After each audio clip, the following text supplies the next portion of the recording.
Queridos irmãos e irmãs, a Bíblia nos ensina a viver. Ela nos ensina em termos pessoais, individuais, mas também nos ensina a viver em coletividade. E hoje nós vamos refletir sobre um profeta do Antigo Testamento. O nome dele é Oséias. Oséias profetizou no século 8 a.C. e ele foi um profeta que exortou Israel, o reino do norte, a mudar o rumo, a sua direção, aquilo que vinha fazendo e que era uma ofensa a Deus. E nós vamos ler, em especial, o capítulo 8 de Oséias. O Senhor Deus diz: toquem a corneta, o inimigo ataca a minha terra como uma águia, porque o meu povo quebrou a aliança que fiz com eles e não obedece às minhas leis. Eles oram a mim, dizendo: tu és o nosso Deus, nós somos dedicados a ti. Mas eles rejeitaram o que é bom e por isso serão perseguidos pelo inimigo. O meu povo escolheu reis sem me consultar e nomeou governadores sem a minha aprovação. Com a sua prata e com o seu ouro fizeram ídolos e por isso serão destruídos. Eu odeio o bezerro de ouro que o povo da cidade de Samaria adora. Estou irado com eles. Até quando eles irão continuar adorando ídolos? Um israelita fez o bezerro, esta estátua não é Deus e será quebrada em pedaços. Eles semearam ventos e colherão tempestades. O trigo não produzirá espigas, mas se houver espigas, elas serão devoradas por estrangeiros. Israel está perdido. As outras nações consideram Israel um objeto sem valor. Os israelitas são como um jumento bravo, que teima em andar sozinho. Eles foram pedir a ajuda da Assíria e pagaram outras nações para protegê-los. Mas eu vou pegá-los e castigá-los, e por algum tempo eles sofrerão debaixo do poder cruel do imperador da Assíria. O povo de Israel construiu muitos altares para conseguir o perdão dos seus pecados. Mas esses altares só servem para que o povo peque ainda mais. Escrevi milhares de leis para o povo, mas eles as rejeitaram como se não tivessem valor. Eles me oferecem sacrifícios e gostam de comer dos animais sacrificados. Mas eu, o Senhor Deus, não estou contente com eles.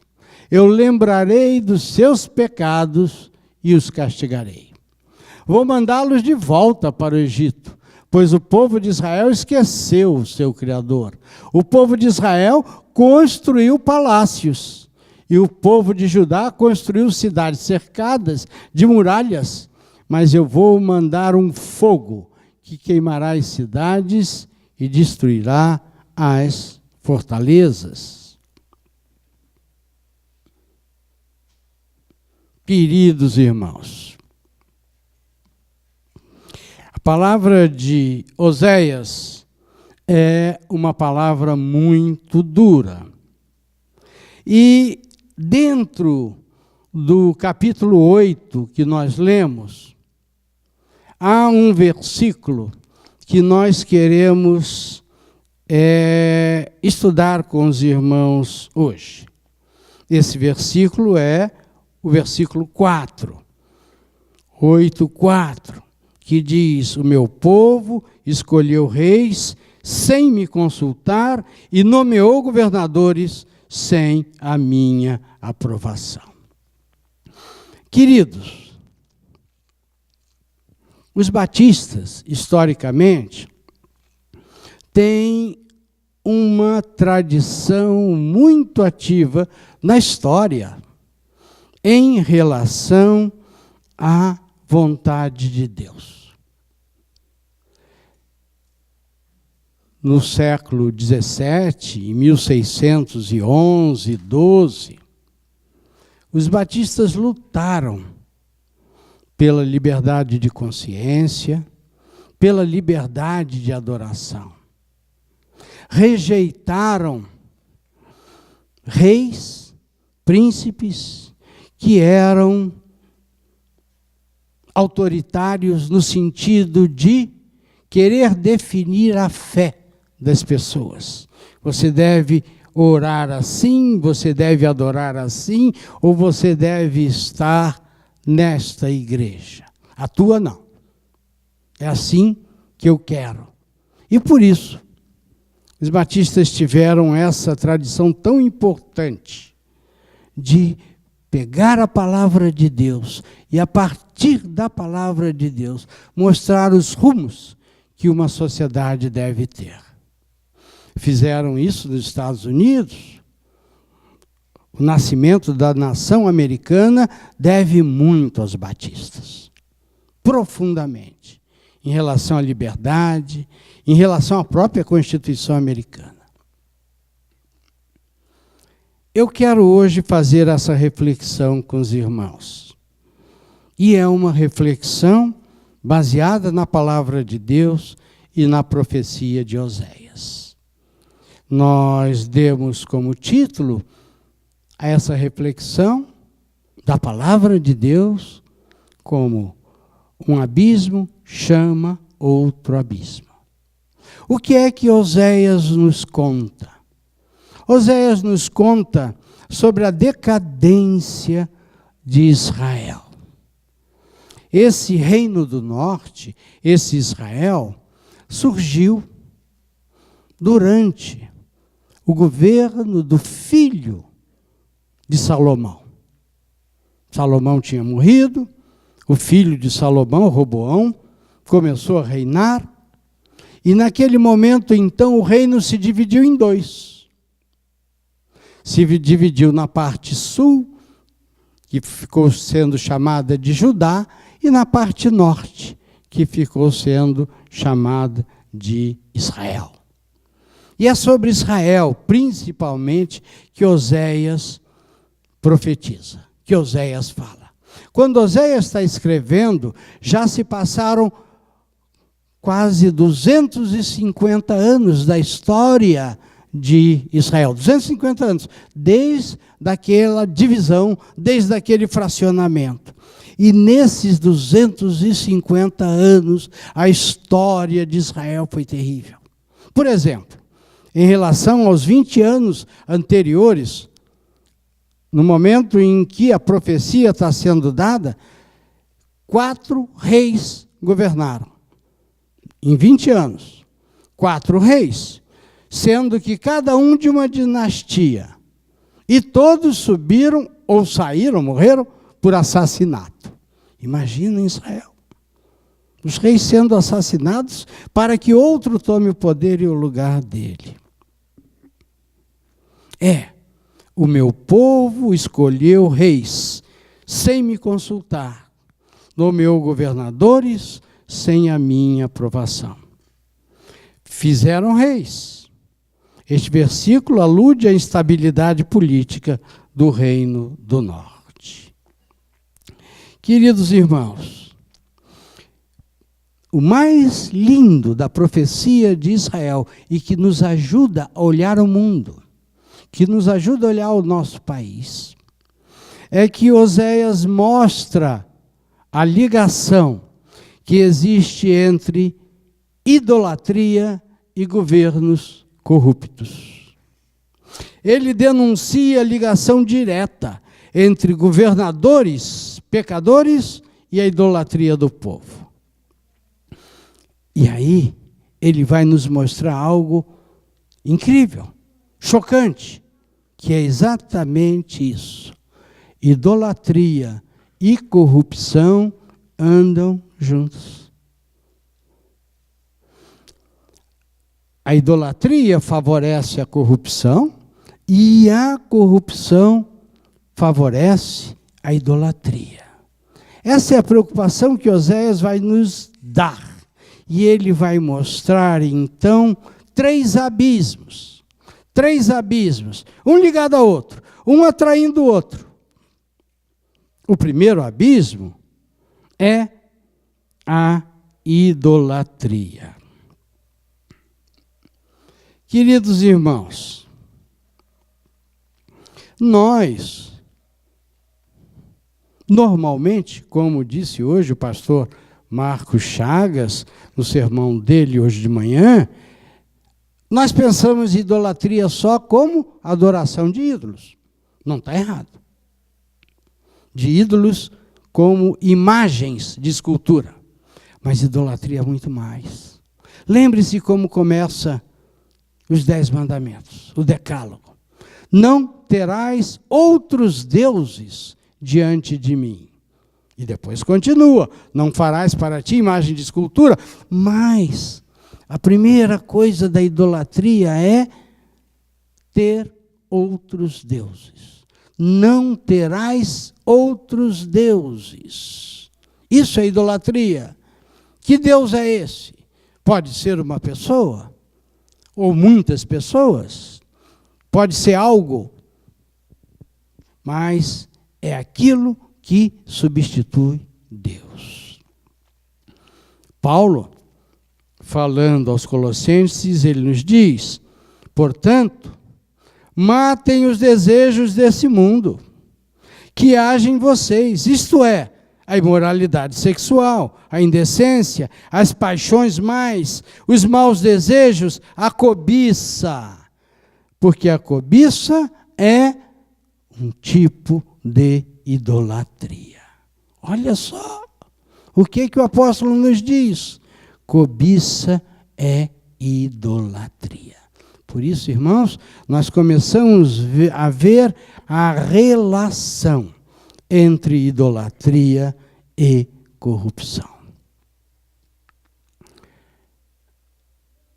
Infelizmente, nós vivemos num país idólatra. Não podemos negar isso. Não podemos tapar o sol com a peneira. Este é o país idólatra. A sua origem é de idolatria. A sua formação histórica. E continua assim. E continua assim. É um país idólatra. Não somente em termos de imagens de escultura. Não somente em termos de religiões que adoram deuses estranhos, servem deuses estranhos, cultuam, prestam adoração a deuses estranhos. Não somente isso. Mas a própria forma de viver, de olhar o mundo deste país é idólatra. Mas Oséias nos mostra esta relação da idolatria com a corrupção. Corrupção. O Apocalipse, capítulo 18, versículo 19, nos diz o seguinte, está falando da Babilônia, não a passada. Os reis do mundo inteiro, que tomaram parte na imoralidade e na corrupção dela, vão gritar e chorar quando virem a fumaça do seu incêndio. O que João está vendo? Ele não está olhando para o passado, ele está olhando para o futuro. Ele está vendo uma nova Babilônia, uma grande cidade. Uma grande cidade, repara, que organiza o comércio das nações. Mas ele vê esta grande cidade ruir, desabar. E então ele diz, o mundo inteiro, os reis do mundo, os governantes, os presidentes, que tomaram parte na imoralidade e na corrupção dela, vão gritar e chorar quando virem a Babilônia em chamas. E Jesus nos diz, um escravo não pode servir a 2 donos ao mesmo tempo, pois vai rejeitar um e preferir o outro, ou será fiel a um e desprezará o outro. Vocês não podem servir a Deus e também servir o dinheiro. Quando nós falamos de idolatria e vemos essa relação com a idolatria e a política ou a corrupção, nem toda política é corrupta, nós estamos falando de corrupção. Esta relação entre idolatria e corrupção, o que é que nós devemos entender? Que essa idolatria aqui não é a idolatria de construir ídolos, mas é a idolatria da cobiça que orienta a corrupção política. Deus me deu esse texto durante essa semana e eu orei e estive orando durante a semana toda e perguntei a Deus várias vezes, mas Senhor, o Senhor quer que eu faça esse sermão? O Senhor tem certeza? Chegou um momento que eu resolvi desistir, não vou fazer esse sermão. Mas eu aprendi que a gente obedece. O primeiro critério do servo é obedecer. Então, na produção, na reflexão do sermão, eu me lembrei de um detalhe que vocês devem conhecer. Vocês conhecem a nota de dólar, né? Todo mundo já viu, nem que seja no cinema.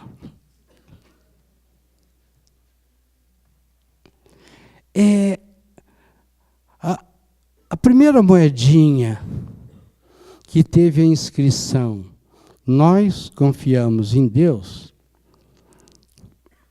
in God we trust. A primeira moedinha foi uma moedinha de 20 centavos de dólar. E a inscrição foi em 1864, já faz tempo. E eu fiquei refletindo e orando e cheguei a uma conclusão muito simples. Quem teve essa ideia deveria ser um homem de fé. Um homem de fé e, logicamente, um político de fé, que pensou, nós vamos colocar uma declaração de fé na nossa moeda. Em 1950, as cédulas americanas, né, as notas de dólar, a partir de 1950, passaram a ter também essa declaração de fé. Mas há uma diferença entre quem, naquele momento lá atrás, tocado na sua fé, quis marcar a nota com uma declaração de fé e o que isso representa hoje. Na verdade, quando você tem uma nota de dólar na tua mão, você não pensa em Deus. Além do que, é a moeda internacional. Parte do mundo nem conhece o verdadeiro Deus. Mas ele olha lá, nós confiamos em Deus. E aquela declaração de fé se tornou uma declaração idolátrica. O dólar virou um ídolo, virou um Deus. Por quê? Porque se busca o dólar, e cada vez mais, e cada vez mais. E a cobiça é uma idolatria.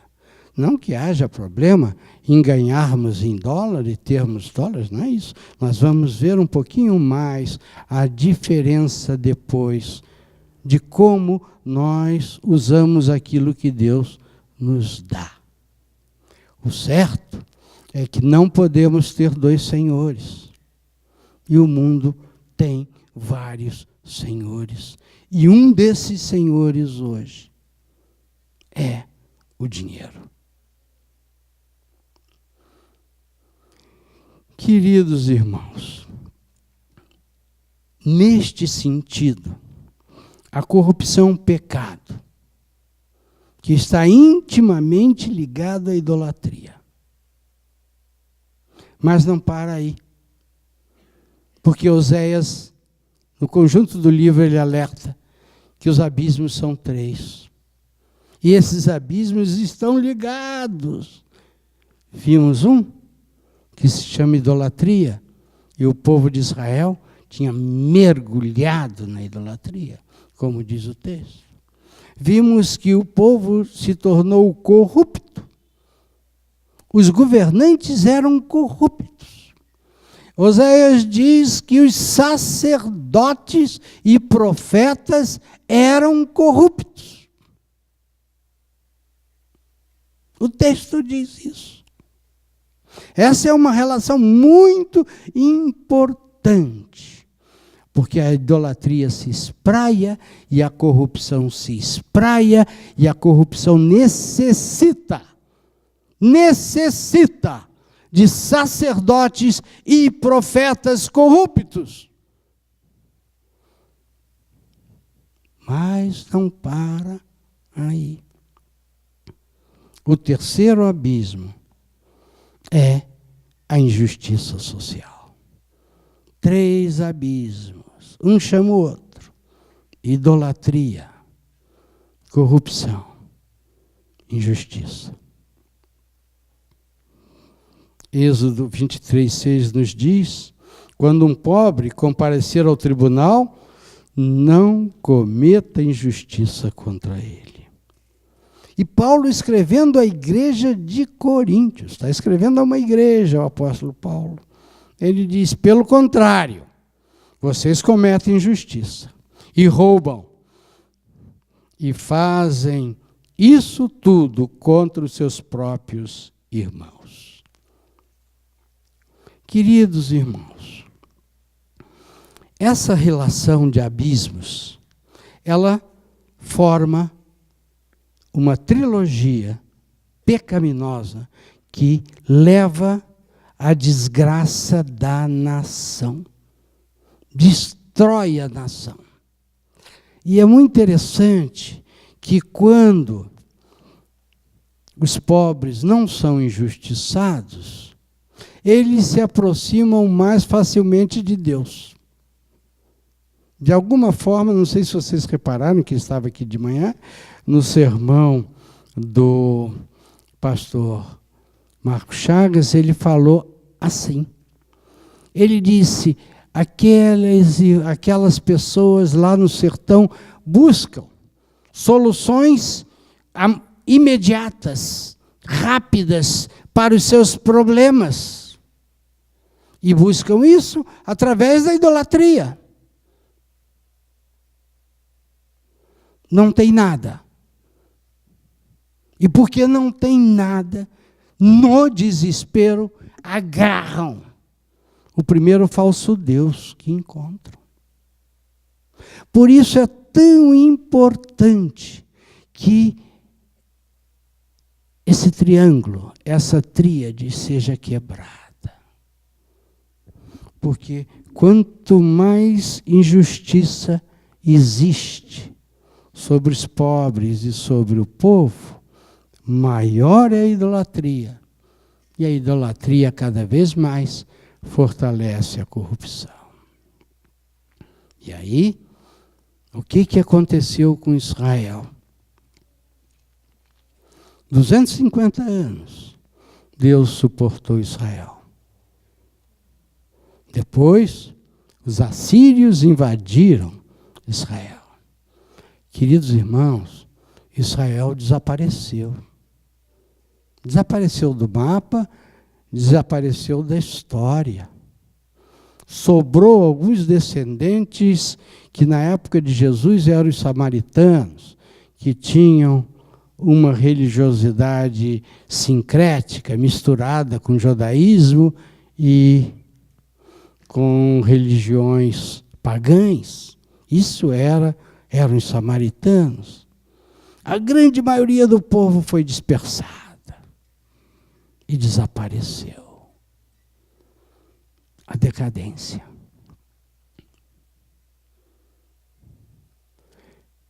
Quando há idolatria, o povo caminha para o pior. E quando eu digo o povo, eu digo a nação. Queridos irmãos,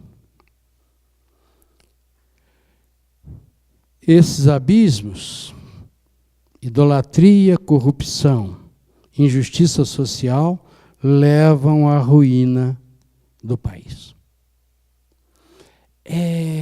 Eu quero que os irmãos entendam algo que não é difícil os irmãos pensarem.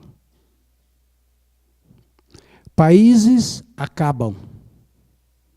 Países desaparecem. Países são fracionados. E países se levantam. Vou dar um exemplo que os irmãos conhecem. A reforma que estamos comemorando agora, 500 anos da reforma, tem o seu momento especial na Alemanha, não é? Não é só a alemã, toda aquela região entra num processo de reforma, mas ela é vitoriosa na Alemanha com Lutero, e ela se expande, e ela cresce na Alemanha, e a Alemanha, que era um país pobre, antes da reforma, totalmente dependente de governos estrangeiros. Um desses governos era Roma católica, e dos príncipes, se torna uma nação referência, a Alemanha. Daí saem grandes teólogos, grandes pensadores, grandes pastores. E ela se expande, ela brilha no mundo. 300 anos depois da reforma, a Alemanha começa a esquecer as suas origens. Origens cristãs. Começa a se afastar. E esse processo acontece dentro da Alemanha. Idolatria, corrupção, injustiça social. Isso vai levar a um momento terrível, que é o surgimento do nazismo, onde um povo adora um homem. Adora um homem. Um povo todo, com uma tradição protestante linda, agora tem um Deus, que se chama Hitler.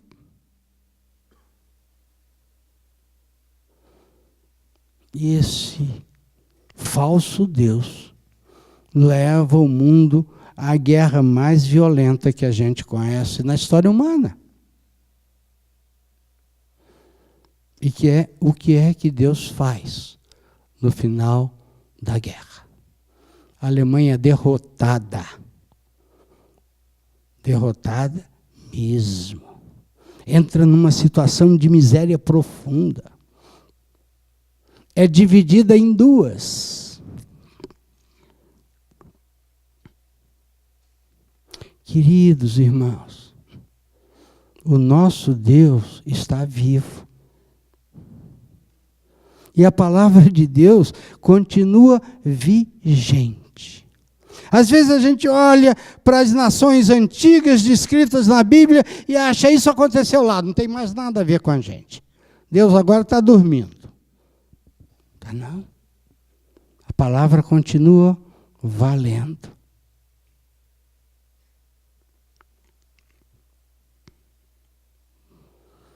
A solução que Deus dá à igreja diante das crises, ou da crise que uma nação vive, é a pregação do Evangelho. É a pregação do Evangelho. Quando eu digo isso, a gente pensa, puxa, que solução fácil. Não. Pregação do Evangelho significa que eu falo a cada um, individualmente.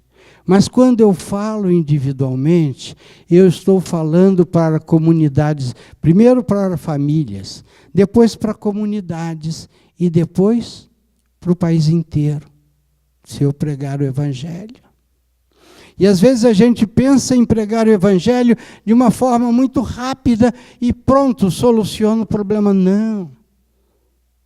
Para solucionar um problema tão grande como o desse país, temos que pregar o Evangelho sempre. E os frutos da pregação começarão a acontecer agora, sem nenhuma dúvida. Mas quem verá o fruto, ou aqueles que verão os frutos, serão os nossos filhos e os nossos netos. Porque o Evangelho muda. O Evangelho muda nações. Criou uma Alemanha linda.